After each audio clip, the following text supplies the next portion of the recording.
मेरा नाम अदील इम्तियाज़ है और आज हम अब्दुल्ला का एक मसला हल करेंगे। अब्दुल्ला ने एक खिड़की बनानी है और उस खिड़की को बनाने के लिए उसको लकड़ी का फ्रेम चाहिए। वो चाहता यह है कि खिड़की के बाहर लकड़ी का फ्रेम लगे और उसके अंदर पर्दा लगे यानी कपड़ा लगे। अब उसको ये बताना है कि लकड़ी का फ्रेम कितना बड़ा होगा, कितनी और पर्दा कितना चाहिए होगा। तो उसने क्या किया, ये एक उसने तस्वीर बनाई जिसमें आपको नज़र आ रहा होगा कि एक खिड़की है और खिड़की की ये साइड बड़ी है दो, इसके यूनिट हैं 2। इसी तरह ये साइड जो है ये भी, इसकी भी लेंथ है 2। ये जो साइड है इसकी लंबाई भी 2 है और ये साइड इसकी भी लंबाई 2 है। तो जिसकी चारों साइड बराबर होती हैं उसको क्या कहते हैं, स्क्वायर। उसको कहते हैं मुरब्बा। मुरब्बा जिस तरह चाय का डिब्बा होता है तो उसकी सारी लेंथ जो है वो बराबर होती है। अगर एक साइड से देखा जाए तो वो हर साइड जो है उसकी एक स्क्वायर होती है।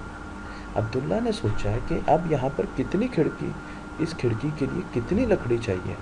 तो उसने कहा कि अगर मैं ये साइड जमा कर दूँ, ये साइड जमा कर लूँ, ये साइड और जमा कर दूँ ये साइड, तो मुझे पता चल जाएगा कि कितनी लकड़ी जो है मुझे चाहिए। चारों साइड्स को अगर मैं जमा कर दूं खिड़की की तो खिड़की के फ्रेम की लेंथ का पता चल जाएगा। तो इसकी एक साइड है 2 जमा 2 4 हो गई, जमा 2 6 हो गई, जमा 2 8 हो गई। तो इसका अहाता जो है या इसकी बाउंड्री जो है, जो बाहर वाली फ्रेम है खिड़की का, वो 8, उसकी लेंथ है 8।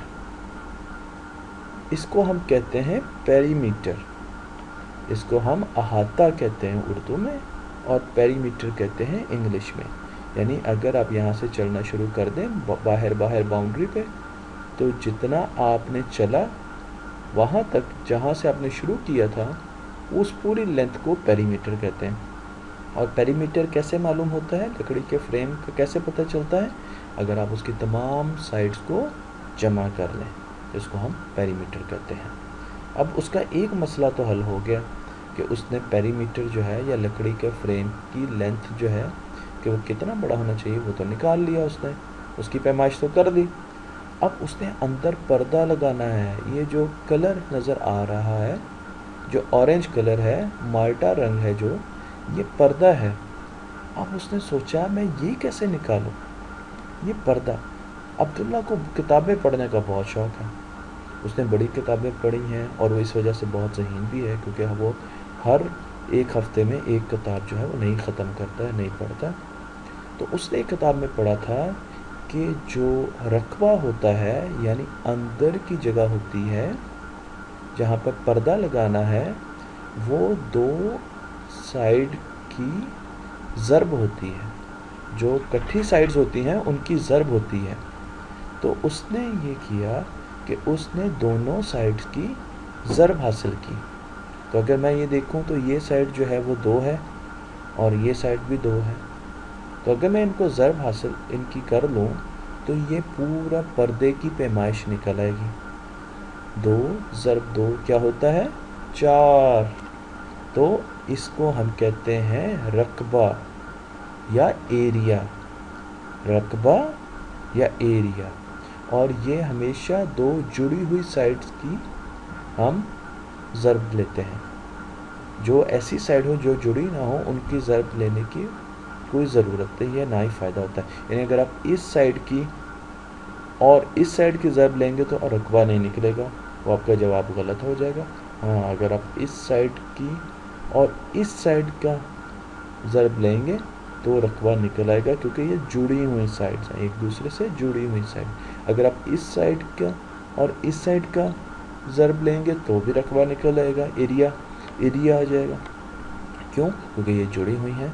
तो इसका मतलब ये है कि अब उसको इस पूरी खिड़की के लिए पहले उसको क्या चाहिए था, अहाता फ्रेम जो उसने बाहर लगाना था खिड़की के, वो उसने सारी साइड को ऐड किया, जमा किया, ऐड किया और जवाब आ गया 8। तो उसको फ्रेम जो है वो 8 लेंथ का चाहिए। और इसी तरीके से उसने जो पर्दा लगाना था अंदर, उसने वो दो जुड़ी हुई साइड को ज़रब किया यानी मल्टीप्लाई किया और उसने जवाब लिया 4। उसको पता चल गया। अब इसी तरीके से हम इसी को एक और तरीके से देखते हैं, और वो क्या तरीका है, वो ये है कि ये एक कमरा है, ये आपके घर का एक कमरा है। चलिए मैं इसको थोड़ा सा बड़ा कर देता हूँ। आपने अपने घर में एक कमरा बनाना है और ये बाहर उसकी दीवार है, ये 4 दीवारें हैं और अंदर आपने उस पर नीचे ज़मीनों पे टाइलें लगानी हैं।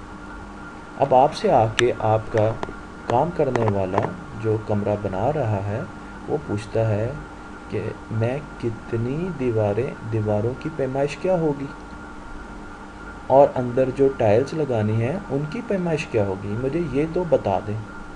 तो आप कहेंगे कि ठीक है, दीवार जो है वो यहाँ से अगर हम शुरू करेंगे तो हम पहले यहाँ तक आए, फिर यहाँ तक आए, यहाँ तक आए, यहाँ तक आए, तो ये तो वही चीज़ बनती है जो खिड़की का फ्रेम बना था। तो इसका मतलब ये है कि ये हमें अहाता चाहिए, हमें बाउंड्री चाहिए, अहाता चाहिए इस कमरे का। और अहाता कैसे निकलता है, तमाम साइड्स को हम ऐड करते हैं यानी जमा करते हैं। तो इस साइड की लेंथ जो है वो 3 है, इसकी 2 है, इसकी 3 है, इसकी 2 है, तो 3 को 2 में जमा करें क्या जवाब आएगा 5। 2 को 3 में जमा करें, 5 को 3 में जमा करें क्या जवाब आएगा 8। 8 को 2 में जमा करें 10। तो अगर आप इन चारों को जमा करें नंबरों को तो आपके पास अहाता क्या आएगा 10, जिसको हम पेरीमीटर कहते हैं, पेरीमीटर। तो अहाता क्या है इस कमरे का 10। तो आपने कहा भाई अहाता तो जो है ना वो 10 है। अब वो कहता है जी अंदर टाइल्स कितनी लगेंगी, टाइल्स अंदर कमरे के अंदर टाइल्स कितनी लगेंगी, ये जो ऑरेंज कलर की टाइल्स लगवानी है इसका भी बता दें। तो ये कैसे निकालेंगे, अब हमने क्या निकालना, रकबा। तो रकबा कैसे निकलता है, 2 जुड़ी हुई साइड का किसी भी 2 जुड़ी हुई साइड को ज़रब दे दें। तो आप अपनी मर्ज़ी से 2 जुड़ी हुई साइड्स लें और उनको ज़रब दे दें। तो ये साइड जो है इसकी लेंथ जो है इसकी पैमाइश है 3 और ये साइड जो है इसकी पैमाइश है 2। तो मैं ये करता हूँ इस मरतबे में इस लेंथ साइड को लेता हूँ, तो इस साइड की पैमाइश है 3, इसके साथ 2 जुड़ी हुई साइड्स हैं, एक ये वाली है 2 वाली और एक दूसरी है ये भी 2 वाली, तो कोई एक ले लें, मैं ये वाली ले लेता हूँ। तो 3 ज़रब 2 क्या जवाब है, 3 मल्टीप्लाई बाय 2 क्या आंसर आया 6। तो इसका एरिया जो है, इसका जो रकबा है वो है 6, इसका फैलाव जो है वो है 6। तो आप कहेंगे कि टाइलों की पैमाइश जो होगी वो 6 होगी। दीवारों की पैमाइश निकालने के लिए हमने क्या निकाला था, अहाता। हमने तमाम वैल्यूज़ को, बाउंड्रीज़ को ऐड किया था, जमा कर दिया था। और रकबा निकालने के लिए हमने क्या किया, 2 जुड़ी हुई साइड्स को आपस में मल्टीप्लाई कर दिया। तो अब आप एक सवाल छोटा सा करें और मुझे बताएं कि ये एक खिड़की है और इसका आपने फ्रेम का अहाता निकालना है। तो आप फ्रेम का अहाता जो है वो निकालें इसको। इसका फ्रेम का अहाता क्या होगा, यहाँ से शुरू कर दें, ये बाउंड्री सारी, ये सारा बाहर का फ्रेम, ये सारा, तो इसकी तीनों साइड का जमा होगा, चारों साइड्स का जमा होगा, 3 जमा 3 जमा 3 जमा 3। तो इसको आप ऐड करें तो क्या आंसर आएगा, देखें ज़रा आप। और फिर अब इसका एरिया कैसे निकालेंगे, रकबा कैसे निकालेंगे, इसकी कोई सी भी 2 जुड़ी हुई साइड को ज़रब दे दें। तो दें ज़रब इसकी कोई भी जुड़ी हुई साइड को, अपनी कॉपी पे बनाएं और इसका पेरीमीटर भी निकालें और इसका एरिया भी निकालें।